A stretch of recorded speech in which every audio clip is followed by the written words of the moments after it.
This episode is a fun and lively conversation with Jill Massura about moments we don't feel like being responsible or in our power, the gifts and challenges of showing up as human and vulnerable, how addiction ended up being the greatest gift of Jill's life, and seeing our life through wisdom lenses.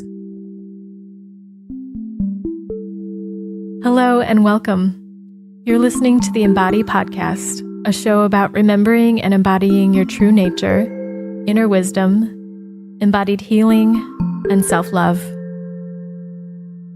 My name is Candice Wu, and I'm a holistic healing facilitator, intuitive coach, and artist sharing my personal journey of vulnerability, offering meditations and guided healing support, and having co-creative conversations with healers and wellness practitioners from all over the world. All of the podcasts, including this one, are made possible by my work with clients one-on-one, as well as couples and relationships.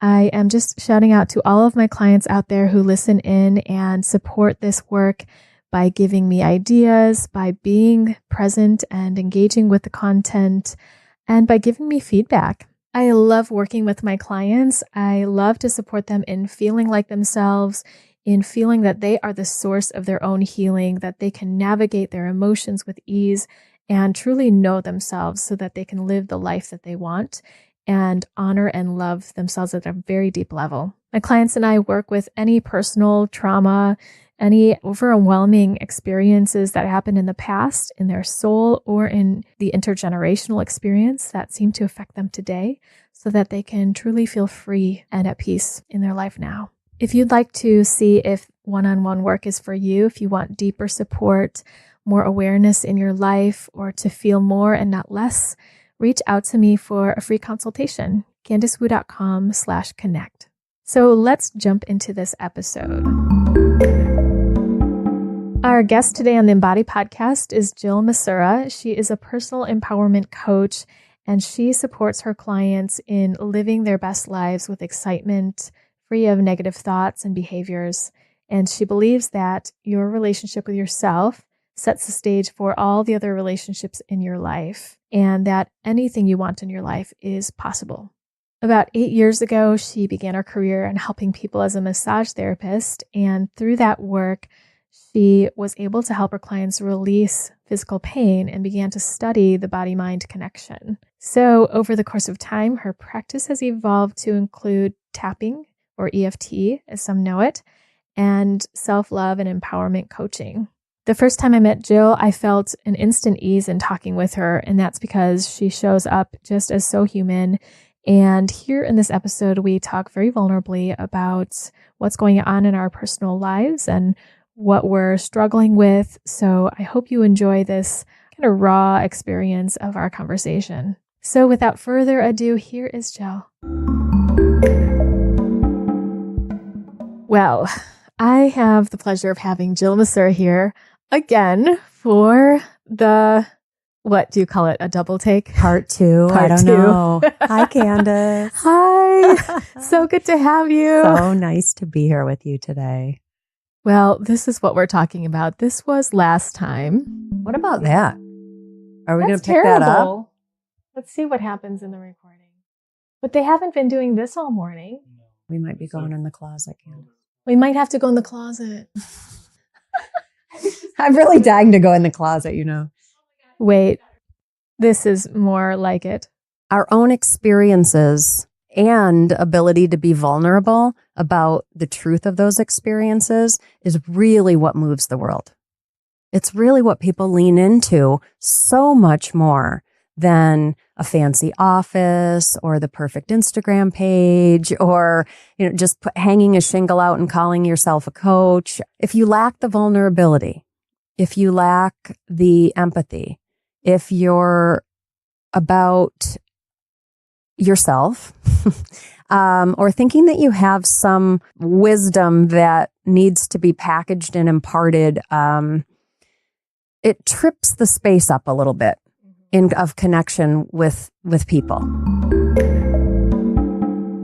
It's a head game every day, I think, for people who put themselves out there publicly and have declared, a line of work for themselves. is that there needs to be some standard of perfection attached to it in order for it to connect to people. But whatever it is going to connect to whomever holds that dynamic. So if I think I need to be perfect, then I'm going to connect with the crowd who thinks that they need to be perfect. And that's not my message at all. And here's a little more. A little girl trying on her mom's clothes and shoes and makeup, and they don't fit, but she's pretending, she's idealizing and saying, I want to be like you, but it never fits. And it looks put on, and that's what happens when, cute as it is, right? That's what happens when we put on other people's lives. We become like other people.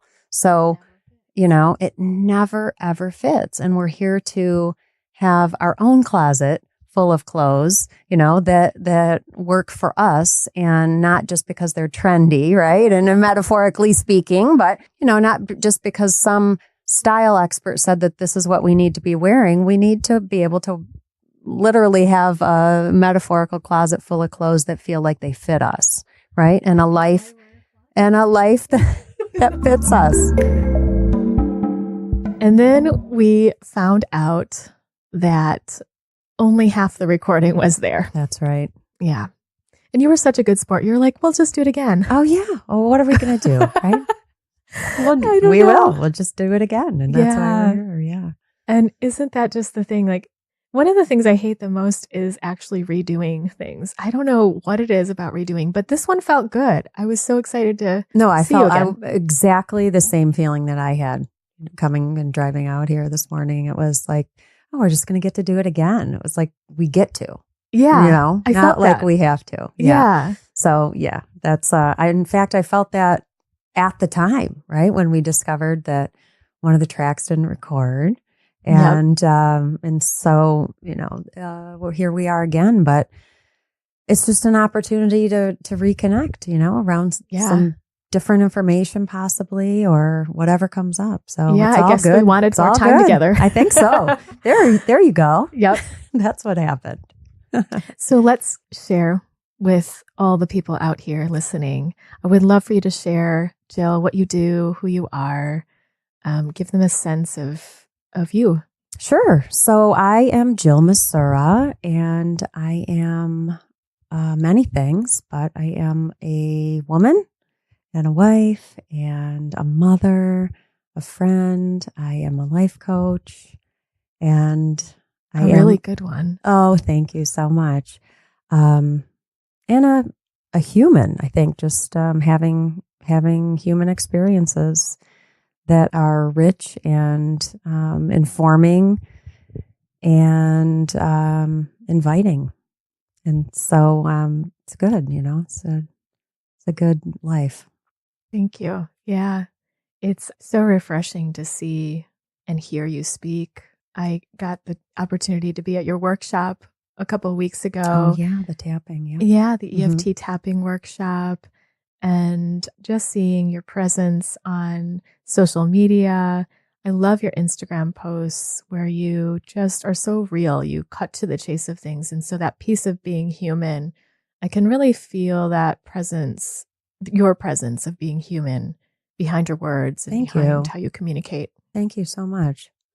I think for me, that's how I have to sort out information, is sort of like coming through it to the bottom of it, or the bottom line of it, and how I'm affected by that. And so it's sort of like bottom lining experiences or something. I don't know. I don't know if I'm saying that right. It's like distilling it to the bottom line, yes, to the essence of something. The essence. That's a good way of putting it. How it has made sense for me, maybe. Yeah. Or a jumping off point, or some kind of conclusion of the moment, that we've drawn from a life experience that is I always say to anybody who talks about my Instagram page or any of the quotes, most of those are just things that I say to myself. Honestly, they're just things that have come up through a thought, something that may have tripped me up during the day. And I sort of process it, and what comes out is what you see there. So yeah. We're just encouraging people to go a little bit deeper, with like the root of what our essence is, instead of just what we're reacting to, on the surface. So right, like what the pattern is, or what. How do you take your experience and distill it down? Right.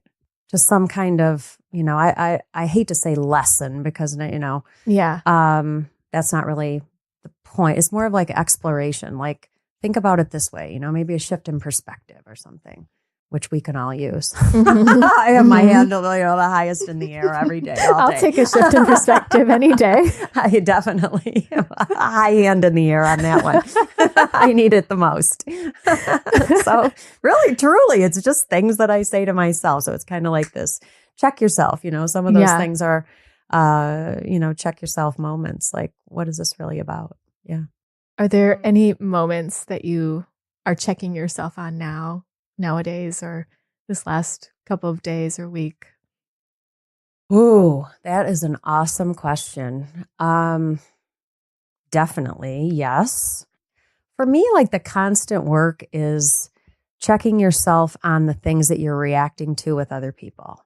For example, something that's just ongoing right now is something that I'm married for 23 years, and your relationships are such a reflection, right, of what's going on inside of you. Absolutely. And they're just an awesome opportunity to really work. But sometimes we don't feel like it. We just, you're going, yeah. I can relate to that.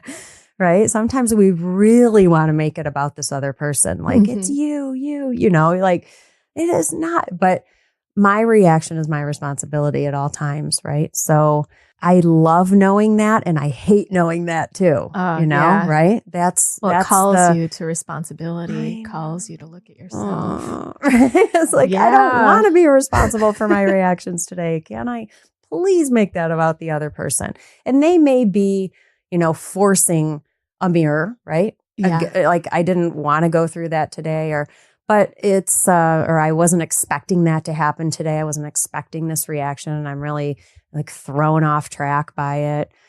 And so that was, that was happening. Something happened yesterday, and I just really am struggling to let go of, like, it's not about that person. It's my reaction to that person. I might not love what they're doing, or how they interpreted something, or how they went about, some way, behaving some way. I may not agree with it, but my reaction to it is my responsibility to take care of. So that's certainly pretty high on the list of things that are challenging me to something higher today, for sure. For sure. Mm-hmm. Yeah. All our personal relationships do. That's what they're for. Yeah. Right? Absolutely. Yeah. So I'm blessed, right? I'm blessed by the opportunity. I have to, I'm shifting back between that, and I'm upset by what's happening, and I'm grateful for the opportunity. I'm upset by what's happening. I'm processing that, but I'm also really grateful and blessed to have a relationship that creates opportunity for me to learn something more about me. Mm-hmm.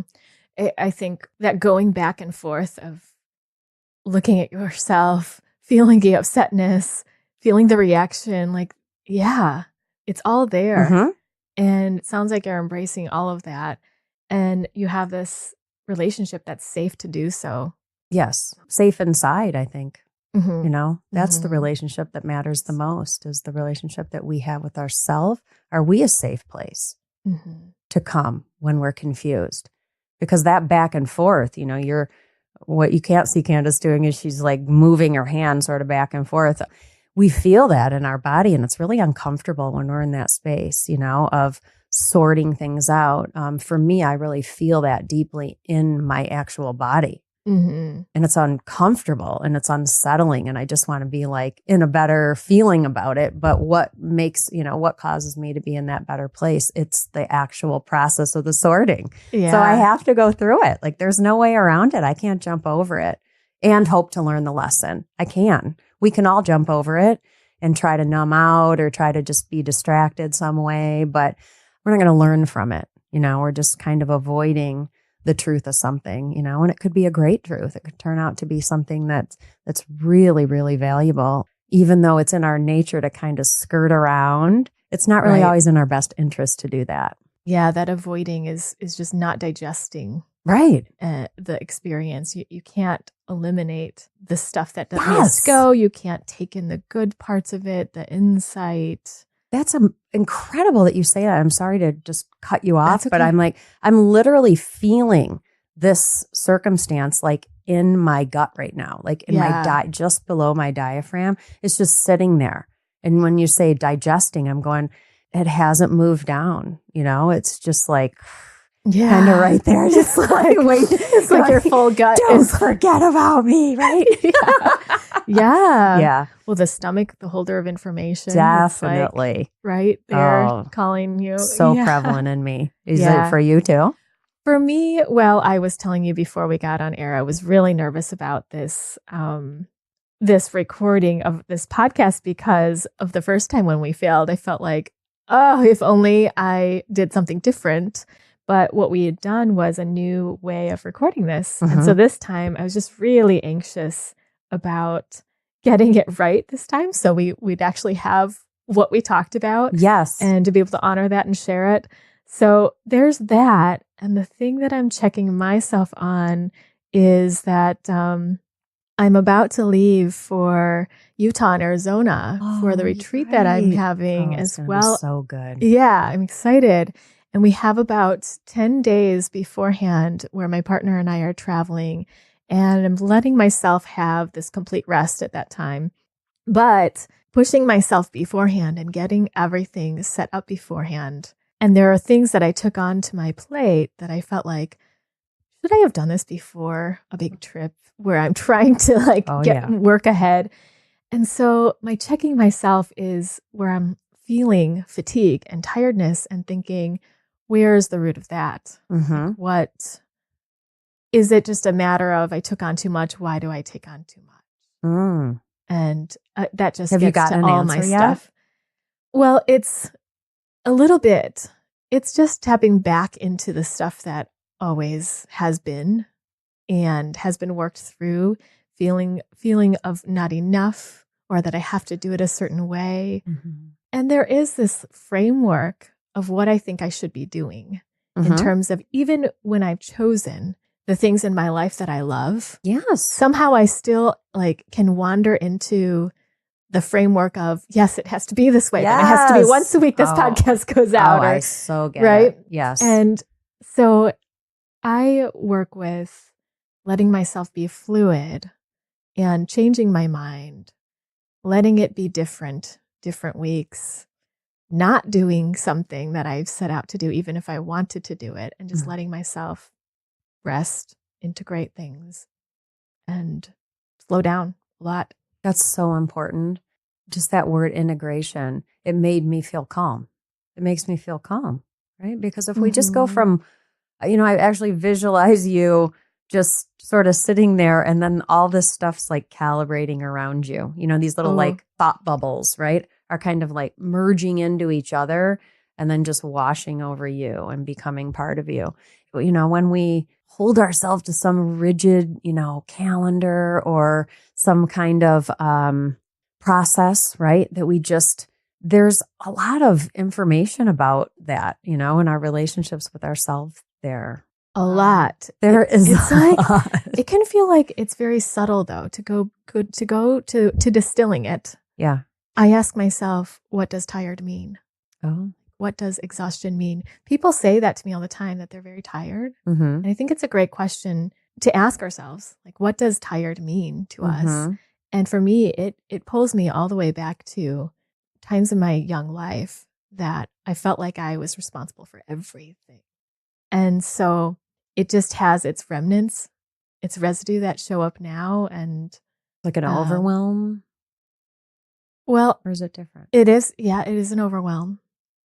There's a feeling of being responsible for everyone's feelings when I'm younger.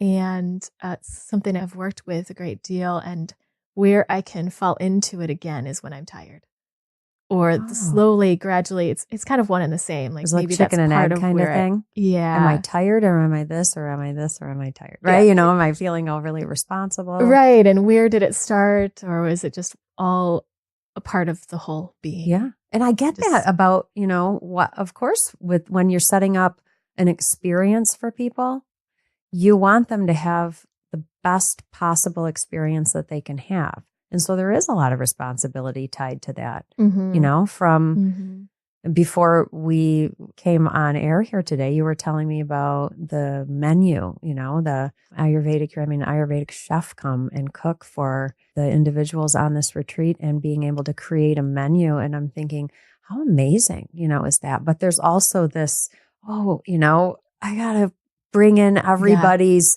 piece of that and what's going to be relatable or likable, you know, for all the people. And that's from the menu to the activities, to the exercises, the whole experience. And, you know, when you hold that kind of space, you have absolutely everything in you to do it. I witness you, I see you, I feel you. I mean, you're incredible force in this world. But it can be tiring, right? To be holding so much information for so many different people at one time.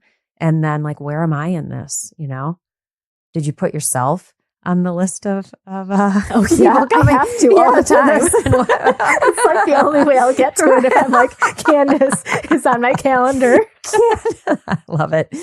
Formal name. Right. Candice. Yes.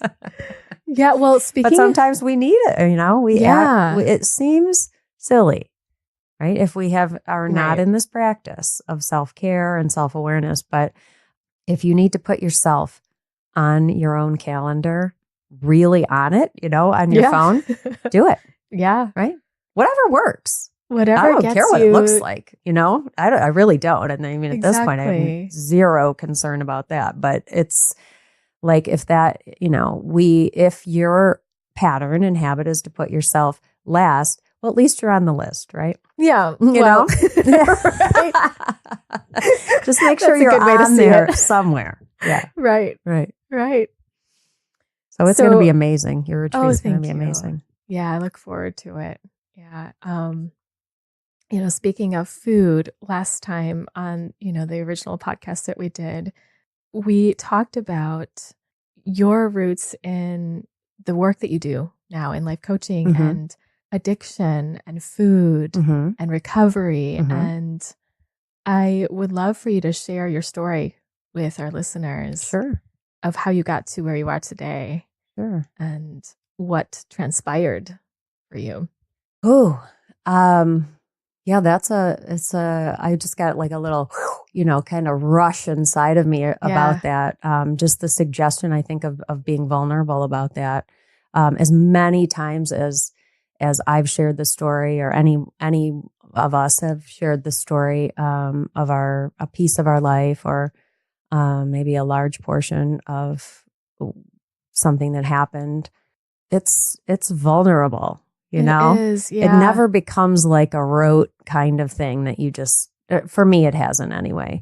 Well, I think that's the beauty of it, because it means something and it's part of you and it's part of your story. And to put it out into the light is, if you are doing it in a vulnerable way, it's going to, or in a connected way, it's going to feel vulnerable. Yeah, it definitely does. But it feels also like urgent or something. I don't know if that makes sense. And hard to boil down. That's what I think maybe it is. It's just hard to boil down, you know, just say, you know, I struggled with an eating disorder and an addiction to alcohol for a couple decades is a hard, you know, it's like, wow, now it's out there. That's the timing around it and the persistence and confusion. I think for something to have gone on that long is what it was. You know, it's I developed an eating disorder when I was 16 years old. I think it had its roots long before then. And looking back and really uncovering, like, how did this dynamic begin inside of me? And why did I choose? You know, that was just the choice I made around the dynamic that was already in me. was to pick food, a relationship with food, and then eventually a relationship with alcohol as kind of the equalizer, like numbing, because there was so much anxiety and shame and depression, right? And it just all swirled around in my young self. And I didn't really know, I didn't have a lot of coping mechanisms, at 16, like, what do we really know? And this was the 80s, long before a lot of personal development, certainly before it was really a career or, on the forefront of how people work within the framework of who they are and maybe some of their struggles and challenges. There weren't a lot of places. There was traditional talk therapy, and there weren't really a lot of places to go for self-exploration that weren't just like a behavioral kind of model, right? Just stop doing that. Yeah, don't do that anymore. Don't do and it. Nobody do ever really else. took it to the level of, why am I doing that in the first place? And that's just like that Instagram feed. That's where this whole, the whole like who I am today comes from. I want to get to the root of how this all started.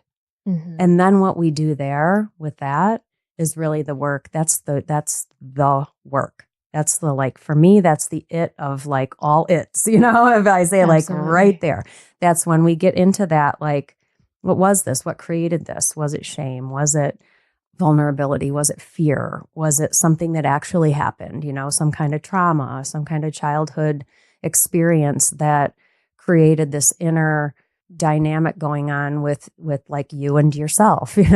Once I identify it, that's not enough. Like, how do I heal it? How do I come into that space with myself about where something actually started inside of me and find love around it, find acceptance around it first, really, because, step one in AA, right? And for Alcoholics Anonymous is admitting that you have a problem, right? There's an acceptance around it. That's how change starts for any of us on the wheel of change. If you're looking at the process of it, the first step in change is awareness, right? Mm-hmm. So identifying and becoming aware, and there, both disordered eating and alcoholism have such roots in denial. You're just constantly turning away and avoiding, and then numbing, right? Or numbing with food, numbing with alcohol. No doubt there's, what I've come to discover is that there's a tremendous amount of chemistry inside, like coming from the brain, that is actually being helped, temporarily by both of those things, right? When we eat, right, all the feel-good hormones flow into the body, and it feels right. That's how food addiction starts. It's actually, we're looking to really fix our chemistry with ourselves, right? And it's like, I don't ever judge what somebody's choosing. It makes sense to me when I can understand what's going on with them at a deeper level. Of course you chose food. Of course you drank. Of course, right? Like, it kept you alive. It was a coping skill, coping mechanism, right? So that's why it's like, you'll pry this out of my dead freaking cold hands, right? Like, right. Don't touch. Don't. I don't care if it looks like I'm harming myself or killing myself with this. If you knew what it did for me, you'd never think to take it away. So there's that whole very confusing. That's a very powerful statement. Yeah. If you knew what it did for me, you'd never take it away. Right. You would never ask me to give it up. Mm-hmm.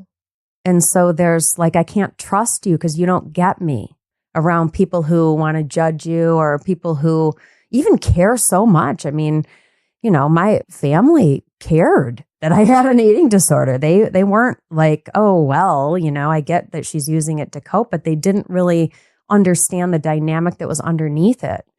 And that needed, that they were involved in that. And the whole, when one person in a family is hurting, it's the whole dynamic of the family, that's nobody's living in a bubble, right? In any relationship. It's really about exploring that type of thing. I joke like I was my first client, right? I really was. Yeah. I all of the processes and systems of awareness and support and the kinds of things that that I went toward to help me find some kind of sense about like, how the hell did I get here? You know, it's not enough to just say, I'm not going to drink anymore. I'm not going to, eat and throw up or starve myself. Like it's not enough. I mean, that's definitely the first step to separate yourself like from a behavior in a very deliberate way. But then what? Then all the feelings, all the sensations, all the thoughts, all the beliefs come like rushing back up. And then you're just in that fight without your coping skills. So it's like, I get why people go back and forth. Absolutely. Right. I really want to quit, but I don't have any other way. So I needed really to develop, with those two things in play in my life, I needed to develop a very strong understanding about what it was that had brought me into that relationship with myself, and then how to support myself moving forward in a way that felt good, didn't feel forced, that felt accepting and loving and forgiving. And that's how I work with, my clients today, is really too. It doesn't, everything kind of has the same sort of dynamic for healing. Mm-hmm. Doesn't it? Yeah. It really does. Yeah.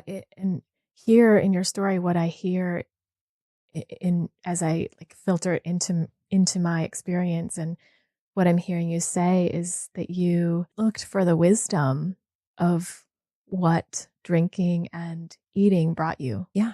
And in a very deep way, honored that. Yes. And the only way you can move past is to honor that, what it did for you and what it helped you with, and how it did save you in ways. Yeah. I saved my life, right? Yeah. I mean, people who say I have a problem and I'm willing to bring that out into the light and look for some kind of support or help to move through that. These are my heroes. I mean, these, anybody who says I have a problem in my life and I want to get help for it or help myself around it is a hero to me, Mm-hmm. So, we can look at behaviors, we can look at things, that patterns in our own life, and we can vilify ourselves for them, or we can just kind of rescue ourselves from them, right? Either you are so powerful. We're all just so powerful to make whatever choice we want to make in our life about how we want to move forward. So, for me, vilifying any part of myself, I spent way too long in that kind of relationship with myself, where I wanted something, but I didn't really want to change. And, I was the judging and the shame. And, around that, I had spent so much time, I didn't even think it was possible to have any other relationship with myself, but I was, thank God for really this powerful little voice inside of me that kept coming, trying to swim up to the surface and help me, break free, that said, there is something in here that you can trust. Just keep looking for it. Just keep looking for it and stop, first stop doing what you're doing, but look for the wisdom. Oh, thank goodness for that voice. Yeah, right? That part of you that got preserved spirit. through it all. Yeah. Yeah. Thank God. How do you feel telling this story now? Good. I feel good. This is, it's easier and easier for me to be transparent about my experiences. I think when I realize what there is the vulnerability in the beginning, like, ooh, take a deep breath and just go, just start talking, right? But once we do, there's so much relief. There's just so much like, not only thank God I'm not there anymore, but thank God I did discover the wisdom. Thank God I learned something deeper, a different way to be with myself. And I'm on the other side of that now, and how can I stay here? That's also part of it. Mm-hmm. How can I stay? Because life, we don't really know. We're not really sure what's going to happen like in the next hour and the next day. And if there might be something there that is triggering or kind of subtly calling us back to some old patterns that really didn't serve us. So we need to be, I'm not saying hypervigilance in any way, but we need to really keep this I mean, as it turned out, I never thought I would say this ever, but having an eating disorder and alcoholism has turned out to be the best thing that ever happened to me. The best thing ever, because it brought me forth in the healing. It brought me fully forth in the healing. And so when I'm not feeling like I'm fully transparent or like I don't want to be, there's also information there to say, what is it that's making you feel like you want to kind of dip back here? Because that's a danger zone for me. And for any of us, right, who have overcome something. It's like we don't really, not only do we not know what's up ahead, and if it's going to be something that really tips the scale, like to like kind of draw you back into old patterns of being that are so deeply ingrained in us. I see that as our spirit wanting us to solidify ourselves more and go back for whatever is there that's still lingering or open, or the residue of the pattern or feeling that's not yet digested.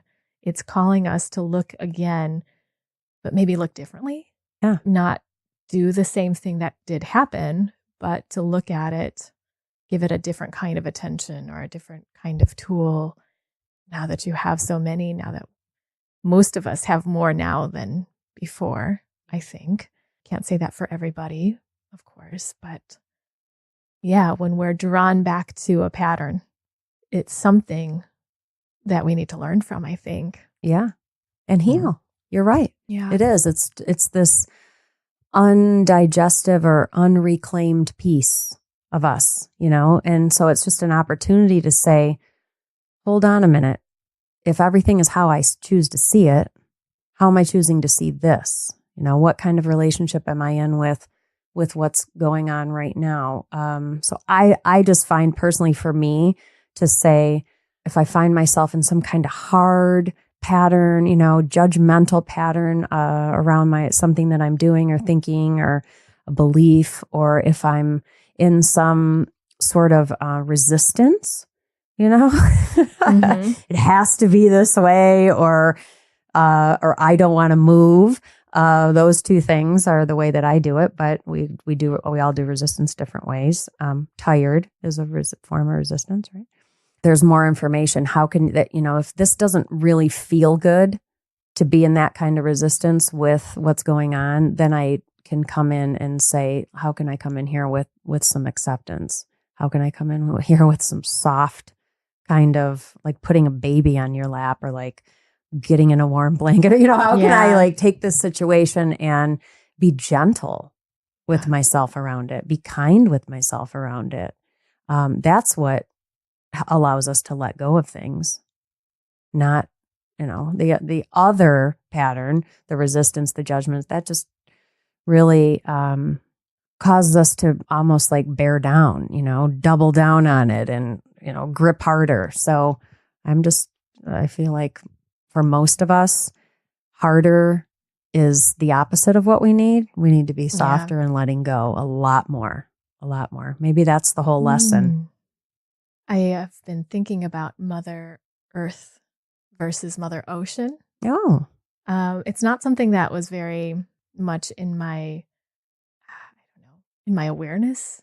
We always talk about Mother Earth. Thinking of that Jimmy Buffett song. Oh, what's that? I don't know. It's like Mother. I think it's about sailing or something, or Mother Ocean. Or I don't know. There's something. One. Oh, interesting. Okay. We're going to have to look it up. That one. Yeah. It's interesting because I think there are times for both. Mother Nature is this like feminine, warm, gentle, holding everything, all loving, unconditional place. And I think Mother Ocean is more of this stern witness.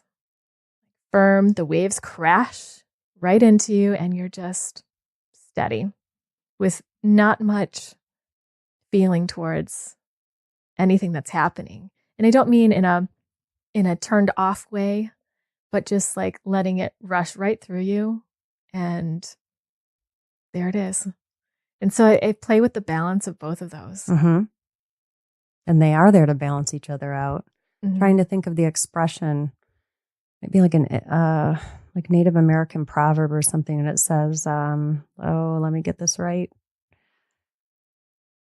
Earth tells water where to go, but water tells earth how to look. Can you say that again? Earth tells water where to go, and water tells earth how to look. As your stomach is letting go, I love that. Yeah, my stomach just right? went like. For me, that's really an expression of something like a truth. That's a tell in my body, like truth. Yeah. For me, when my stomach does that, it really is. It's like relaxing. Something moves through. Candice is digesting on this podcast. No, yeah, this information. Always digesting. But water and earth, it's interesting. I have studied polarity therapy. I spent 3 years studying it in depth, and it's based in Ayurveda and also in orthopedic manipulation of the body. But it's a energy healing therapy, and like more in the applied kinesiology realm. Right? Yes, okay. Yes, it is. And working with the positive, negative, and neuter and energy in the body, and the different patterns that it has, but also working with the elements, the 5 elements that are present in all of us. And as you're saying this, Mother Ocean, Mother Earth, I'm thinking those actually reside like in an oval. Those earth and water elements reside together, and they're the only 2 that do. So it's really fascinating. Interesting. In the lower pelvic area. Yeah. And then fire has its own, right? And and air, ether has its own oval. So yeah, I know we're kind of drifting into energy work here stuff, but it's interesting, right? The expression of water and earth, stability and flow, stability and flow, stability and flow. And how we can be, because I get very, very flowy, right? And then I feel like I'm completely untethered, and I get stubborn, and I get very resistant. So that's how I see Mother Ocean and Mother Earth working like within me, is that I go to extremes in both elements. Does that make sense? Yeah. Do you relate to that? Yes. I do. I think that's why when I started to say it about Mother Ocean, I started to hesitate, because I was thinking, well, there are definite times where I have that more witnessing aspect of me, the steadier part of me that doesn't really, I think I'm struggling to find words for this experience of witness that is in a very neutral way, very neutral. And it doesn't come with like all sorts of love. It just watches it. And it helps. But I think that there are times where I go into one or the other a little too much, maybe, or off balance, where the other is just needed a touch at least, or to find some sort of gray zone in between, some sort of balance. I don't know. But it's fun to be able to use those tools, or draw upon the sense of that whenever it's needed, or to ask myself what's needed. Yes.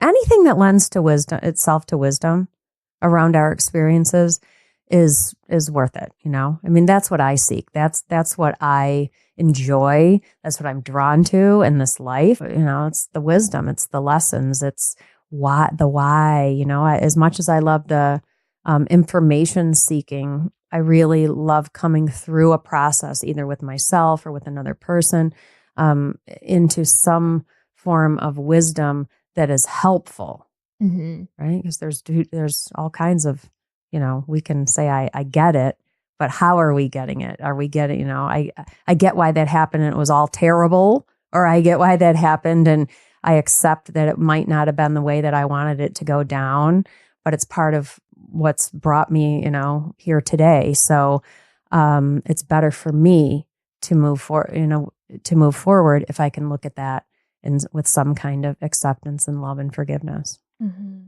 Yeah. What level of yourself are you looking at it and saying, I get it? Right. Like, what is the getting it? I get it. I shouldn't touch the stove kind of thing, versus I get it. The whole reason behind that was this belief in myself, or this thought I had about the way the world worked. It's a totally different story. Well, that's what any of us at any time are really dealing with is what story are we choosing to tell ourselves? I prefer stories that make me feel better, stories with happy endings, right? That's what I seek out, and that's what actually informs and transforms my life on a daily basis. Is how are we taking this all and moving it to something that has a happy ending? I struggle with that because I want that on one hand, Mm-hmm. and then that can go into this sort of evaluating kind of place, Mm-hmm. right? Like this is the good ending, like this two is columns. the bad ending, yeah. Or right, of it's course all a there's good ending, something in between, right? So that's that's what I think. But well, is it? But then there's also seeing life as it is, the not needing to have good endings and what that brings us or why something's here, or just experiencing it with a neutrality. I find that gives me the feeling of wholeness more so than striving for the happy thing. Interesting. And yet it's not. I kind of hear you say like just accepting of the whatever thing, not good, not bad, just this is what's happening now, or this is what happened. What is. Yeah. Yeah. There's a lot of peace there.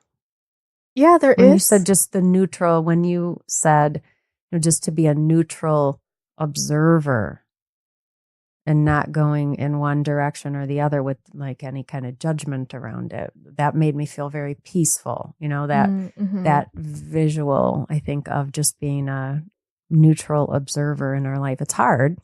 It's definitely hard when the sensations kick up in the body, right? And we don't like how something feels, to put it in a column, right? This is good or this is bad, or I don't, because of our physical sensations that surround it. But to be able to take that pause and find some sort of neutrality before doing anything or judging anything is amazing. Yeah. I mean, will we ever, I mean, this is just a silly question anyway. It's silly and not so silly, but will we ever come to that place of neutrality, or will we always see things through the lens of good and bad? Yeah, I don't think we ever can, because we try to say everything's in play all the time. I mean, we're human beings having human experience here, and within us is the entire spectrum of experience. So it's, to find moments of neutrality, I think, is incredible and amazing. Mm-hmm. And that's where spirit lives, right? In those, like, in the ether, in the in between of things. And us too, is that there's also these other forces that hold everything together, that hold the entire universe together, is also what's holding us together. So, we vacillate like in a flow of the all. Mm-hmm. Yeah. Mm-hmm. Yeah, I think it's something I grapple with. There's the sensations inside that tell you something's preferable or not, something's right or not for you. But I think when we take things into a broader idea, to say things are right for the world, it's hard for humans, I think, to be neutral about that, because we do have an idea of what's right and wrong for the world. Definitely. And yet the universe doesn't really care about that as much. Definitely. Because all of it exists, as you said, and it's going. We do affect the world. Yes. Yes. But what we resist also affects the world. Yes. Oh, I love it. So if we're just saying, let's go for the happy, good things, which I'm not saying you're saying, Jill. No, I do not take that personally. Just commenting on my own, thinking in myself. I love it. I love this perspective. Then there's something that's getting pushed out into somewhere else in this, like making world. Something wrong. Yeah, or rejecting something Yes. so much. Thanks for that. As you were saying, like the villain and the hero. Yes. Piece, and then also when you were saying that being a person in a family that had the symptoms of addiction wasn't just you. No, That was a whole family experience it definitely that was. came, out visibly different through you ways. in Yeah. ways. Yes. But where was the resistance? Somewhere else. Yeah, mine found its container, Yeah. right? In that. And that's all I'll speak for. Yeah. No, yeah. But it was definitely part of a much larger dynamic. So, a lot of nobody wants to go back through their whole childhood and look at everything, right? I mean, Right. who would do that? If I said we're going to go and start like your first memory and, spend years doing this, I right? used to do that for fun. I mean, sometimes I still do. Yeah, I do too. I do it for fun with other people. Right. That's right. But sometimes It's going through it, it's not definitely so part fun. of the process because there's so much wisdom here. How did I didn't just like wind up like 50 years old sitting here, with my life experiences. They created themselves in the space of me. And so there is information, but I tell every client, like if we're going back, we're, in time, it's to retrieve some sort of wisdom and to heal. So, we're never just going to go back and look at something and go, wow, that really sucked. Just to say that. Right. Right. Let's go retrieve a pile of garbage and then just like not do anything with it. I would never ask somebody to do that. Like, let's just go get the garbage you threw out 3 days ago. Yeah. And then I'm just going to like put it on your lap and ask you to like go have a great day. But that is sort of the image that we have and the resistance that we have to looking at painful experiences or unhealed experiences or things that we live in judgment with ourselves around is that we're just going to go back and retrieve a bunch of garbage and then not have anything to, help us get rid of that or help us move forward unencumbered by that. Well, it sounds like you found treasure there. Yeah. And probably garbage too. Yes. But Right. Turning your garbage into treasure, or what you think is garbage. I really mean it when I say that having alcoholism and struggling with disordered eating was the best thing that ever happened to me because of the gifts that have come forth through my healing around those two things and other things too. It's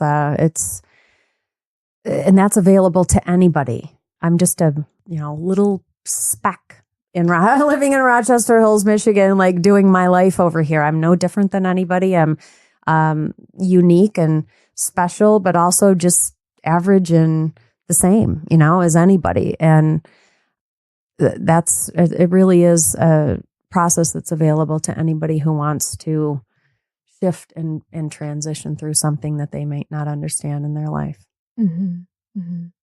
Yeah. If I knew while I was going through all the hard things in my life that someday that would be the treasure or that would be the wisdom, it would have been so much easier, but we don't know that when we're in it. Right. But to have that perspective about whatever in our lives has been a huge struggle, that perhaps there's some gold there. Yeah. And it helps. Don't you think it helps us, like the next time a challenge comes up, we go, okay, well, I survived that. I found wisdom in it. I might not love what's happening to me right now, but I do believe that same process will take place and that there's going to be wisdom that's coming from this hard time as well. Yeah. So I don't have now. to like get into a real fearful place about it or some kind of place of resistance or like, I can't do it, like, oh, this is so terrible. Because well, sometimes Jill, I'm like, this is awful. And inside I'm laughing at myself and I know it. Yeah. And I just like to be like, this is awful. I know. Well, we all do have. Everything's so bad. And then I laugh at myself. I love it. Which is for me like a healthier place. It is. Than it is. Not doing that, not expressing that. Completely. Because we're humans, right? To be able to turn around and just, laugh or go, yeah, I mean, I'll let it go when I damn well feel like letting it go. Okay. Yeah, I know I'm in resistance. Right. I love it. I'm just not ready. So just leave me alone in my resistance cave over here, right? Like I love, I mean, I to give yourself the permission. I do. For that. It's the permission that's really the healing, the work, to say, I know I'm completely like off center and acting totally ridiculous right now. Yep. And I'm doing it. And I'm just going to stay here until I don't feel like staying here anymore. Right? Yeah. I think it's the freedom that. Yeah, it is. The freedom and the permission. It is freedom. That is the empowerment. It's, we hear the words like being in our power. Mm-hmm. Like the power is the freedom. Yeah. Of whatever place you want to be in. That's right. It's not being in your strongest, no tears, fierce going forward place. It's going backwards if you want to. It's crying in the corner if you want to. Yes. It's hiding yourself in the closet for 3 days. I don't know. Right. And accepting all of it. It is. Do it. Don't do it. Whatever you choose, just, try to stay out of judgment with yourself around it. Yeah. This is just what I'm choosing right now. I get it. And it doesn't have to make sense to you. That's the freedom. Like it really doesn't have to make sense to other people. It just needs to be something that I'm aware of it and I'll move through it on my own time. Yeah. A lot of freedom in that. And when you are in the judgment, when I'm in the judgment, just completely notice it. That's Totally it too. Like I think that in and of itself is like a lot. That's a lot. If you could just get to that place, right? You're like, oh, I'm aware. I'm aware of it. Yeah. Being aware of it doesn't mean, and I change it the second I become, aware like that. That's can feel forced. But just to say, yeah, I'm aware of it. So like, right?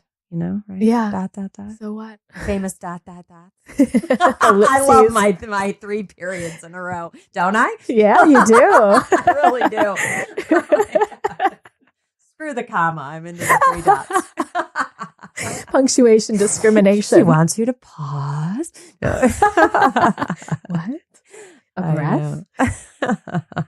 Well, Jill, it's fabulous to have you on the show. Oh my gosh, such a pleasure. I just always love you. And you just bring so much fun to the work and honesty and vulnerability. I appreciate all of what you bring. Thank you. Thank you. Thank you so much. Always a pleasure to be with you. Okay, Jill, tell us about your upcoming workshop. Oh yeah, my workshop. I'm so excited for this one. It's called The Passion Project. And Yummy. My colleague, friend, sister, soul sister, Holly Mihalik and I are doing this workshop together. Holly is another coach who is also another teacher in my life, and also a really dear friend, and brings her own body of wisdom and life experience to this workshop in a different and similar way than I do. So Lovely. We're chosen to collaborate on the Passion Project. It's a weekend workshop for women that's coming up in November, the 17th and 18th. Did I say that already? No. Okay. Nope. November 17th and 18th. It's taking place in Auburn Hills at the Spring Hill Suites in Auburn Hills, Michigan. So there's an opportunity to stay overnight, grab a friend, grab a sister, or just come by yourself and spend a weekend getting to know yourself, exploring and discovering your passion and your purpose. So it's a 2-day workshop that's going to involve discovering what gifts and talents and experiences you've had that are burning to come to life in your life, and then spending the next day declaring that and working through maybe some limiting beliefs and fears that we have around just fully being in ourself, and our passion. So I see a need for that in all of the clients that I work with. It's sort of like this disconnect goes on. And I think we've touched on it here in this conversation, that this disconnect is a natural part of being human, that we get into other people's stories and we take on other people's beliefs. And all of a sudden one day we turn around and our life doesn't really feel like as connected as we want, or we're not really using our gifts and talents in the way that we had hoped to. And so this workshop is just an awesome opportunity to come and explore what it is that you really want for yourself and how to get there. That sounds beautiful. Yeah. I also, I'm so excited about it. Oh my gosh. Yeah. Anyone going to this, feels called to this, I think is just going to get so much out of it. Holly was on the podcast also. Oh, she was? Yeah. So if you're listening into this and you want to get in touch, connected with Holly and her voice, you can go to CandiceWoo.com/Holly, and there's her podcast. But yeah, I think anyone who feels called to it is going to get so much out of it. The order of things that you created together. I love how there's this declaration on day 2. Is that right? Yes. And then working through the fears and the resistance that comes up, because that's the way it is, right? When we say this is what we want or what we are about, then the flood comes in. Right? Yep. Then it's the universe one thing is to declare it. We all love to stand on the mountaintop and declare, and then the work comes in. Yeah. And then we go, then it starts pouring, pouring rain, and you're like, oh, I'm here on the mountain and it's raining. Yeah. And but yeah, to look at those, it's so valuable, because that process is what happens for me, where the fears come after I feel into what I want.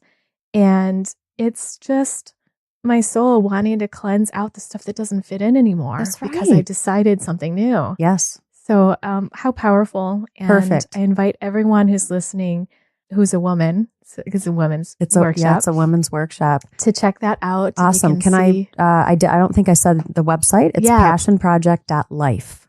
Passionproject.life. Perfect. And that'll be linked in the show notes too. And you can go there and look at the specifics of the weekend, and there's all the registration and hotel information and all of that great stuff is all there on the website. So awesome. Yeah. Awesome. Check that out. And where can people find you, Jill? And they can find me on jillmassura.com.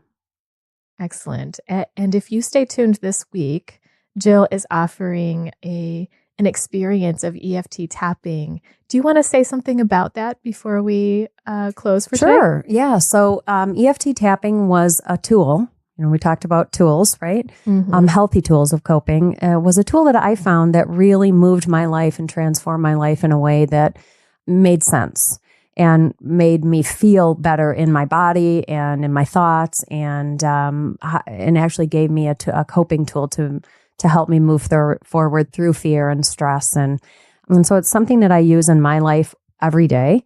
And it's something that I use with my clients, each and every one. So I am going to be offering general experience of tapping around purpose. Ooh. Yes.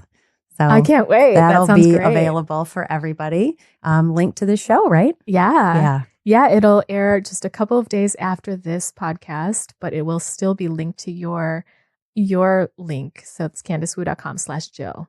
Perfect. With a J. Nice. So.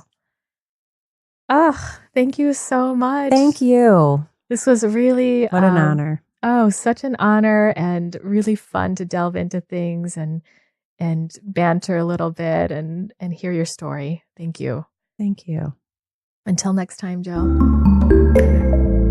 Thank you so much for all of you out there listening to our conversation. If you have questions for either of us, feel free to reach out to us. The information for Jill is in the show notes below, but you can find her at jillmassura.com and check out her passion project that's coming up in November. I felt really invigorated by our conversation, and I just don't know what's going to show up each time. And as we concluded this conversation, we began talking about how to know when to let go or to keep pushing forward, or when to hop off the train. And so I've been left with those thoughts, and this is the end of the podcast. So we will just hop off this train now. So I hope you enjoyed this, and see you next time on the Embody Podcast.